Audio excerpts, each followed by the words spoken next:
आप सभी का स्वागत मेरे YouTube चैनल पर।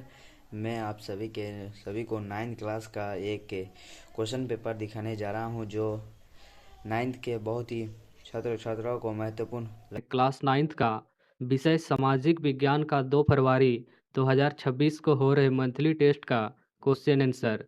तुम्हारी परीक्षा में इसी तरह के प्रश्न पूछे जाएंगे, तो वीडियो काफ़ी इंपॉर्टेंट होने वाला है।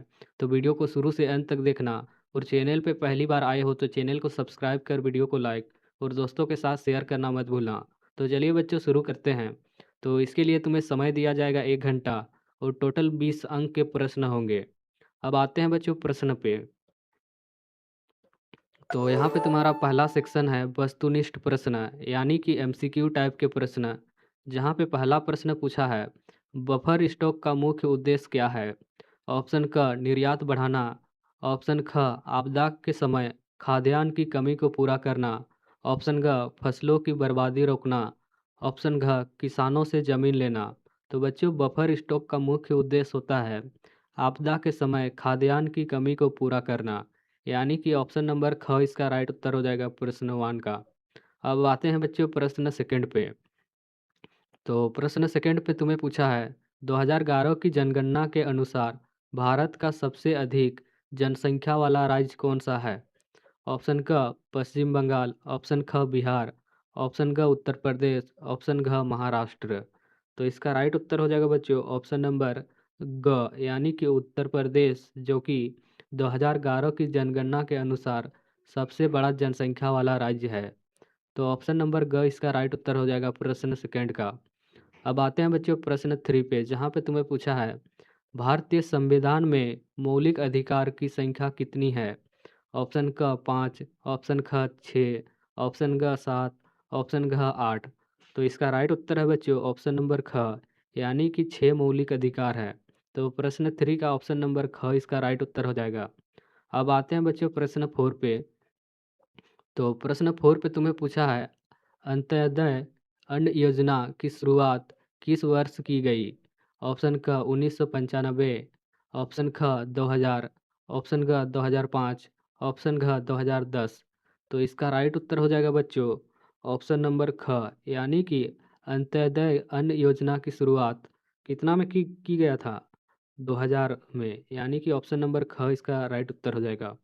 अब आते हैं बच्चों प्रश्न 5 पे, जहाँ पे तुम्हें पूछा है, लिंगानुपात से क्या तात्पर्य है? ऑप्शन क प्रति 100 व्यक्तियों पर महिलाओं की संख्या, ऑप्शन ख प्रति 1000 पुरुषों पर महिलाओं की संख्या, ऑप्शन घ प्रति 1000 महिलाओं पर पुरुषों की संख्या, ऑप्शन घ कुल जन्म लेने वाले बच्चों की संख्या। तो बच्चों, लिंगानुपात का तात्पर्य होता है बच्चों प्रति 1000 पुरुषों पर महिलाओं की संख्या, यानी कि ऑप्शन नंबर ख इसका राइट उत्तर हो जाएगा प्रश्न 5 का। अब आते हैं बच्चों प्रश्न 6 पे, जहाँ पे तुम्हें पूछा है, दक्षिण अफ्रीका में रंगभेद के खिलाफ संघर्ष करने वाले प्रमुख नेता कौन थे? ऑप्शन क महात्मा गांधी, ऑप्शन ख नेल्सन मंडेला, ऑप्शन ग मार्टिन लूथर किंग, ऑप्शन घ अब्राहम लिंकन। तो इसका राइट उत्तर है बच्चों ऑप्शन नंबर ख, यानी कि नेल्सन मंडेला, जो कि दक्षिण अफ्रीका में रंगभेद के खिलाफ संघर्ष करने वाला प्रमुख नेता थे। तो ऑप्शन नंबर ख इसका राइट उत्तर हो जाएगा प्रश्न 6 का। अब चलते हैं बच्चों लघु उत्तरीय प्रश्न पे। तो अभी तक जिन लोगों ने चैनल को सब्सक्राइब नहीं किए हैं, तो चैनल को सब्सक्राइब करें, वीडियो को लाइक करें और दोस्तों के साथ शेयर करना मत भूलना। तो चलिए बच्चों शुरू करते हैं। तो यहाँ पे पहला प्रश्न तुम्हें पूछा है, खाद्य सुरक्षा के 3 प्रमुख आयाम क्या है? तो खाद्य सुरक्षा के 3 प्रमुख आयाम निम्नलिखित हैं। पहला है खाद्य उपलब्धता, यानी कि देश में खाद्य उत्पादन और आयात में पर्याप्त मात्रा। सेकंड है खाद्य पहुंच, प्रत्येक भोजन प्रत्येक व्यक्ति की पहुंच में होना चाहिए। थर्ड है सामर्थ्य, प्रत्येक व्यक्ति के पास गुणवत्तापूर्ण भोजन खरीदने के लिए पर्याप्त पैसा होना चाहिए। तो इस तरह से बच्चों प्रश्न 1 का उत्तर लिखना है तुम्हें, खाद्य सुरक्षा के 3 प्रमुख आयाम। सेकंड प्रश्न है, जनसंख्या वृद्धि और जनसंख्या परिवर्तन में क्या अंतर है? तो इसका उत्तर हो जाएगा, किसी विशेष समय अंतराल में लोगों की संख्या में होने वाली वृद्धि जनसंख्या वृद्धि कहलाती है, जबकि जनसंख्या परिवर्तन एक व्यापक शब्द है जिसमें जन्म दर, मृत्यु दर और प्रवास के कारण जनसंख्या के आकार, वितरण और संगठन में होने वाले बदलाव शामिल हैं। तो इस तरह से बच्चों तुम्हें जनसंख्या वृद्धि और जनसंख्या परिवर्तन में अंतर लिखना है। अब चलते हैं बच्चों प्रश्न 3 पे, जहाँ पे तुम्हें पूछा है लोकतांत्रिक अधिकार हमारे जीवन के लिए क्यों आवश्यक है। तो इसका उत्तर हो जाएगा लोकतांत्रिक अधिकार व्यक्ति की सर्वांगीण विकास और सम्मानजनक जीवन के लिए अनिवार्य है। ये नागरिक की सरकार की मनमानी से बचाते हैं और समानता का अवसर देते हैं और समाज में न्याय स्थापित करने में मदद करते हैं। इनके बिना लोकतंत्र का अस्तित्व संभव नहीं है। तो इस तरह से तुम्हें प्रश्न 3 का उत्तर लिखना है। अब आते हैं प्रश्न 4 पे, जहाँ पे तुम्हें पूछा है न्यूनतम समर्थन मूल्य यानी कि एमएसपी से आप क्या समझते हैं। तो इसका उत्तर लिखोगे बच्चों, सरकार द्वारा फसल की बुआई से पहले किसानों को उनकी फसल के लिए जो गारंटी शुदा मूल्य घोषित किया जाता है उसे न्यूनतम समर्थन मूल्य यानी कि एमएसपी कहते हैं। इसका उद्देश्य किसानों को बाजार में कीमतों के गिरने की स्थिति से सुरक्षा प्रदान करता है। तो इस तरह से बच्चों तुम्हें प्रश्न 4 का उत्तर लिखना है। अब आते हैं बच्चों प्रश्न दीर्घ उत्तरीय प्रश्न पे। तो अभी तक चैनल को सब्सक्राइब नहीं किया है तो चैनल को सब्सक्राइब कर ले और वीडियो को लाइक कर दें। तो चलिए अब देखते हैं दीर्घ उत्तरीय प्रश्न जो कि तुम्हें 3 अंक में पूछा जाता है। तो चलिए देखते हैं। पहला प्रश्न पूछा है भारत की जनसंख्या की मुख्य विशेषता का वर्णन कीजिए। तो इसका उत्तर हो जाएगा बच्चों, भारत की जनसंख्या की मुख्य विशेषताएं निम्नलिखित हैं, जिसमें पहला पॉइंट है विशाल आकार।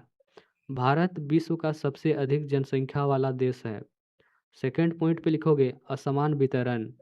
मैदानी इलाकों जैसे उत्तर प्रदेश, बिहार में जनसंख्या घनत्व बहुत अधिक है, जबकि पहाड़ी और मरुस्थलीय क्षेत्र में बहुत कम है। तीसरी विशेषता है बच्चों युवा जनसंख्या। भारत की अधिकांश जनसंख्या कार्यशील आयु वर्ग यानी कि 15 से 59 वर्ष में है, जिसमें जनसंख्याकीय लाभांश कहा जाता है। चौथा पॉइंट है बच्चों साक्षरता में सुधार। पिछले दशकों में भारत में साक्षरता दर में उल्लेखनीय वृद्धि हुई है, हालांकि पुरुषों और महिलाओं की साक्षरता में अभी भी अंतर है। तो इस तरह से बच्चों तुम्हें प्रश्न 1 का उत्तर लिखना है। अब चलते हैं बच्चों प्रश्न सेकंड पे। तो यहाँ पे प्रश्न सेकंड पे तुम्हें पूछा गया है भारत के संविधान द्वारा प्रत्यय समानता का अधिकार और स्वतंत्रता के अधिकार की व्याख्या कीजिए। तो यहाँ पे पहला है बच्चों समानता का अधिकार। इसके अंतर्गत कानून के समक्ष सभी नागरिक बराबर हैं।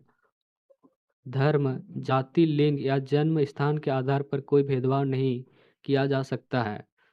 सभी को सार्वजनिक स्थानों और नौकरियों में समान अवसर प्राप्त है।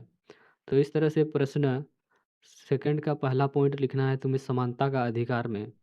सेकंड है स्वतंत्रता का अधिकार। नागरिकों को भाषण, अभिव्यक्ति की स्वतंत्रता, शांतिपूर्वक सभा करने, संघ बनाने, देश में कभी भी आने जाने और कोई भी पेशा चुनने की आज़ादी है। हालांकि ये अधिकार असीमित नहीं है और देश की सुरक्षा व्यवस्था के हित में इन पर कुछ पाबंदी लगाई जा सकती है। तो इस तरह से बच्चों तुम्हें सारे प्रश्न के उत्तर लिखने हैं। अगर बच्चों तुम इस तरह से लिख पाते हो तो तुम्हें फुल में से फुल मार्क्स मिलेगा।